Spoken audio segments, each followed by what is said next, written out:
কিছুক্ষণ আগে পর্যন্ত যে শান্তি প্রক্রিয়া চালানো হচ্ছিল পুলিশের তরফে, সেখান থেকে তারা রণকৌশল বদল করেছেন। তারা এই মুহূর্তে কিন্তু বল প্রয়োগ করছেন। কিন্তু প্রশ্ন একটাই, যখন তারা জানতেন যে বিজেপির এই মিছিলে প্রচুর পরিমাণ কর্মী সমর্থকের আসবে এবং তাদের স্বাস্থ্য ভবন অব্দি অভিযান, তাহলে প্রপার কেন কোনো নিরাপত্তার ব্যারিকেড রাখা হলো না? কিভাবে বিজেপির যারা কর্মী সমর্থক রয়েছেন তারা একের পর এক ব্যারিকেড তারা ভাঙছেন, তারা পুলিশ কর্মীকে ধাওয়া করছেন, তারা পুলিশ কর্মীদেরকে ঘিরে একদম স্লোগান দিচ্ছেন এবং আর মাত্র 1 কিলোমিটারের কম ডিস্টেন্সে স্বাস্থ্য ভবনে তারা পৌঁছে গেছেন। ফলত তাদের কাছে কি এক্ষেত্রেও কোনো রকম ইনফরমেশন ছিল না যে কত সংখ্যক বিজেপি কর্মী সমর্থকেরা এখানে জড়ো হতে পারেন? আর কিছুক্ষণের মধ্যেই স্বাস্থ্য ভবন দেখার এই ব্যারিকেড ভেঙে কর্মী সমর্থকেরা কতদূর যেতে পারেন বারবার নিরস্ত করার চেষ্টা হচ্ছে কর্মী সমর্থকদের, কিন্তু তারা পুলিশের প্রত্যেকটি ব্যারিকেড ভেঙে এগিয়ে চলেছেন। বাস বের করার উদ্যোগ নিল পুলিশ, সেই ছবি দেখতে পাচ্ছি। তার মধ্যে শুভেন্দু অধিকারীও একাধিক নেতৃত্ব উপস্থিত রয়েছেন। এই সেই প্রিজন ভ্যান যা বের করার চেষ্টা করা হচ্ছে। ড্রাইভার কিন্তু এই মুহূর্তে দাঁড়াতে বলছেন সবাইকে, এবং এই যে জায়গা দাঁড়াতে বলছেন অর্জুন সিং সবাইকে এগিয়ে আসতে বলছেন। কর্মীরা বলছেন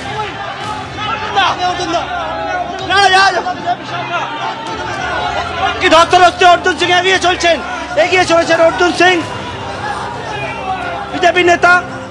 পুলিশ থামতে বলছে কিন্তু থামতে নারাজ, উল্টো দিকে এখন একেবারে অর্জুন সিংকে গ্রেপ্তার করতে চাইছে কেন্দ্রীয় বাহিনী। তাকে কিন্তু ঘিরে রেখেছে কেন্দ্রীয় বাহিনী। এই মুহূর্তে স্বাস্থ্য ভবন 1 কিলোমিটার দূরে প্রবল যত্রতত্র এই মুহূর্তে শুরু হয়েছে। অর্জুন সিংকে কেন্দ্রীয় বাহিনী ঘেরাটপ থেকে বাইরে বার করার চেষ্টা করছেন উপস্থিত পুলিশ কর্মীরা। বিজেপি কর্মীরা তাকে বাইরে বার করে নিয়ে যাওয়ার চেষ্টা করছেন এবং এই মুহূর্তে কিন্তু পুলিশ আরো বাহিনী নিয়ে এসে আটকাবার চেষ্টা করছে। রাস্তায় বসে পড়েছে বিজেপি কর্মীরা, বেশ কয়েকজন রাস্তায় বসে পড়েছেন।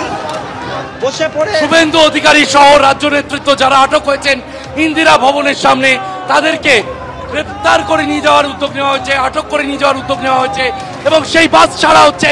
ড্রাইভার উঠে গিয়েছেন, বাস ছাড়া হচ্ছে, সেই ছবি আমরা দেখতে পাচ্ছি।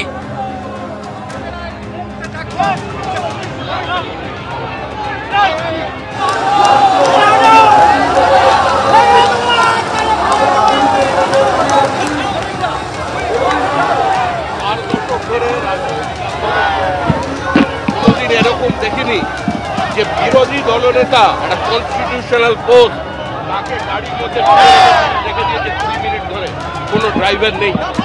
এরা প্রতিবাদকে ভয় পাচ্ছে, কিন্তু তৃণমূল সরকারকে মানুষ তৈরি আছে ফাঁসি দিয়ে দেওয়ার জন্য। মুখ্যমন্ত্রী ফাঁসি চাইছেন, তৃণমূলের ফাঁসি অনিবার্য।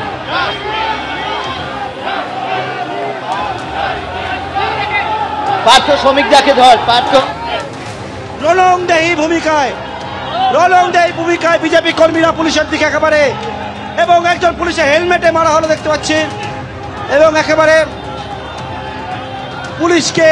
পুলিশের কোনো বাধা শুনছেন না। তারা বলছেন বিচার চাই, আর্জি করে ঘটনার বিচার চাই, এবং সেই বিচার চেয়ে তারা রাস্তায় নেমেছেন বিজেপি কর্মীরা।